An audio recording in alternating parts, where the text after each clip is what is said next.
Good evening and welcome to my weekly 10 show on this lovely evening. It's raining, it's horrible tonight actually. Right, we're on. I've just been waiting for that to come on.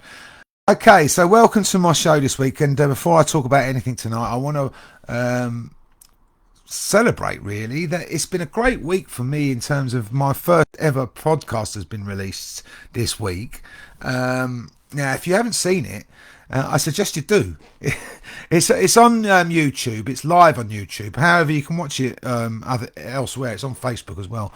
But check it out. It's the To Hell and Back and Then Some podcast. So the podcast is basically roughly about a 45-minute long talk show with inspiring people on every single month. It's for people who have been through some sort of journey in life and have turned their lives around. So it's really inspiring to watch. And the people I'm going to have on the show, the first one this week was a good friend of mine called Darren Rolfe, who's the CEO of Steps Together Rehabs. And he's got a really amazing story himself, and it was really interesting and wonderful to have him as a guest. And like I said, check it out. It's available now on YouTube, and it's worth watching. So have some fun. I'm available also for actually I signed up another client this week, so I'm running out of spaces now for one-to-one clients in between the other stuff I'm doing. It's a juggling act, I'll be honest with you, finding the time to do the actual coaching that I do and also do the speaking events and stuff like that. So it's a juggling act. It's really it's quite time consuming, but the good thing is I'm busy, so that's not a bad thing. So anyway, right on to tonight's subject or topic. It's anger, really, or conflict. The question is here, who are you really angry at? Ask yourself that question. When we get angry, who are you really angry at? So whenever we're frustrated or angry, what causes that? Who causes that? You know, we often attribute anger and frustration and things like that to other people, to situations that are occurring, to circumstances that we're experiencing. So-and-so's actions have caused me to be angry. You know, so, you know, we find ourselves getting triggered or stressed because of things that happen. You know, what people say or something that might have happened, you know, and it triggers us. It causes a stress reaction. But how true is it, really, that other people or other things create our anger or cause us to get angry? How true is it that something else has made us angry? The reality is no one or anything else can cause you to become angry. Only yourself, only you can create anger. Only you can react with anger to anything that happens in your life. So whenever we get triggered by anything in life, we experience stress, a stressor. And stress then lowers our energy, our mood drops, we start seeing things from a different perspective to how we would normally see things. And as a result of that, we tend to only see the situations through a very narrow lens or perspective. We see situations from the lens of conflict or perhaps victimization. But we're talking about conflict tonight, so I'm going to talk about that. The belief being here, when when something triggers us, is that conflict exists. Automatically, we assume that conflict exists somewhere. So, because when our energy is low, we lack awareness. Our energy is in a place where we're not able to see things from a different perspective in that moment. So, it's not easy to then rationalize about a situation, and we tend to only see it from that one perspective that we've created ourselves in our own minds, and that's often a conflict-driven perspective. So we tend to choose a perspective and see the scenario that or the circumstances that we're experiencing through that perspective. And one that is directly born out of our own judgments, our own beliefs, our own past conditioning, what we assume is going on about that situation, what we believe is happening in that situation, a story that we've created maybe in our minds that we then believe to be factual and true, and that's where our mood comes from, because we create a mindset of belief, telling ourselves that this is happening, this is being done to me, this is wrong, and there's conflict, and you start believing what you're thinking. So when we see anything through a lens of judgment, we will judge the situations from a win-lose frame of reference. You know, we don't see it as a win-win or whatever. We're seeing it as a win-lose, and I'm right, you're wrong perspective, perhaps. So, or the other way around. And we simply end up fueling any draining thoughts, feelings, and emotions that we may be experiencing with that mindset, with the belief that that he's right and I'm wrong, or the other way around, you know.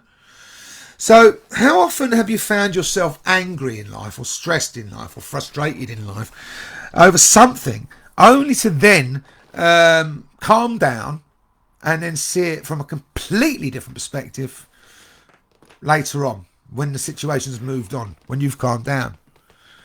I know I have many times in my life. You know, when you're in the middle of that moment, there's no other perspective available to you. You're in the right, they're in the wrong, and so on. But it's only later, when you sit down and you calm and you reflect and you rationalise and you start seeing things without judgment, perhaps, with a more objective mindset, and you see things differently.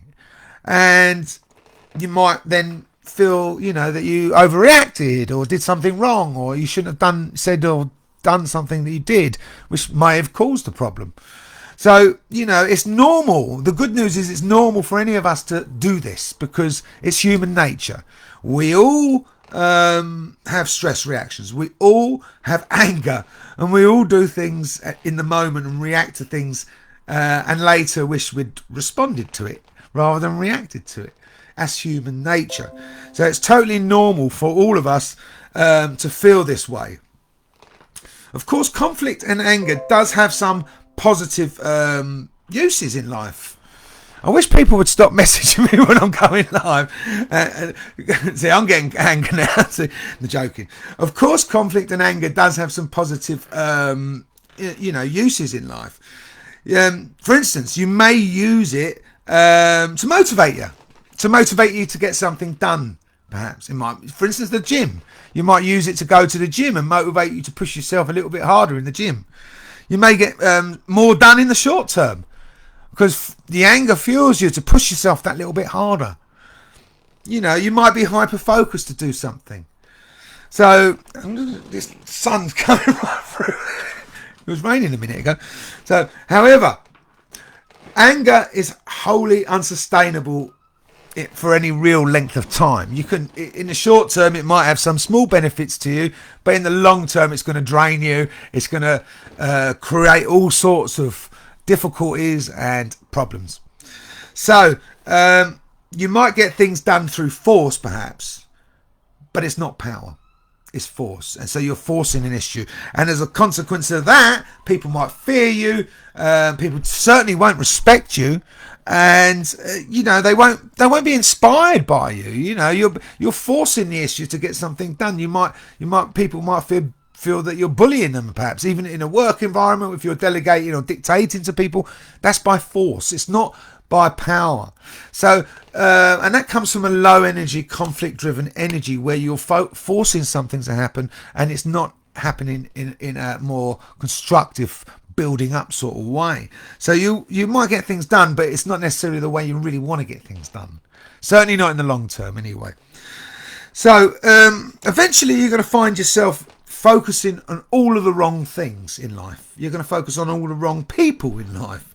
You'll lose real focus, real awareness, and become distracted. You become distracted by what you think is going on, not the real truth of what's going on. We fixate on one perspective and only focus on that, and you think that's all it is. And the reality is there's loads of different ways of seeing any situation, but you're only choosing the one, and the one that creates the anger and the frustration. You know, you don't need to feel that way. So understanding that when we allow ourselves to become frustrated and angry, it is when it isn't when there's an external stressor. We assume that's the case. We think something else has triggered me. That's happened, and yes, it might trigger you, but it doesn't create the anger. That's an internal reaction to whatever's going on. You know, we create our own thoughts. We create our own feelings. We create our own actions. And that's all born out of what we believe and what we think, our conditioning, our past experience, our assumptions, our interpretations, the stories that we create in our minds.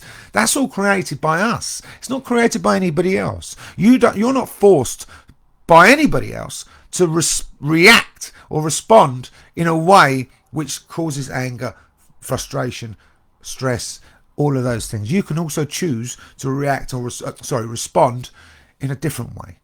So often we'll find ourselves, it will be some kind of underlying belief which is or conditioning or something that we've learned over the years which causes us to react in that way. It might be something that's happened to us in the past which we assume is happening again, so we react. That causes our energy to drop. So if you find yourself reacting quickly to problems, ask yourself, what are you actually telling yourself in that situation? What are you telling yourself subconsciously in that situation? So often we will make an assumption and create a story in our mind about which then fuels our anger and our stress or frustration, whatever you want. So we'll tell ourselves, this person did this for that reason. I can't be happy because this is happening. They're thoughts that we're creating, which create stress, anger, frustration. And how true are they? They're not necessarily true. They might be, but they're not necessarily true. There might be other reasons, other perspectives that we're not looking at. So we lose focus of the bigger picture and reality as a whole. And it's only when we are calm and in control again that we can see clearly without the judgment. And then we will feel angry at ourselves for reacting the way we did in the first place, because we've caused all of these problems by now. So the good news is you're completely normal to do this, and however you can also control how you respond in any given situation. So you can choose the thoughts and feelings that work for you. You can choose perspectives that work for you, and ultimately that you can choose the actions to work for you. So and then you choose to respond without the judgment, past conditioning, assumptions, beliefs, and with objectivity instead. So, and ask yourself this final question before I shoot off, because I'm running out of time. How would you benefit from a life with less conflict, less anger, less frustration, and less stress? And if the answer is that you want to find out, give me a call. I'm available for one-to-one coaching. So have a great evening. I'm nearly out of time, so I'm rushing it now. So I will speak to you all next week, and thanks for tuning in. See you soon. Watch my podcast.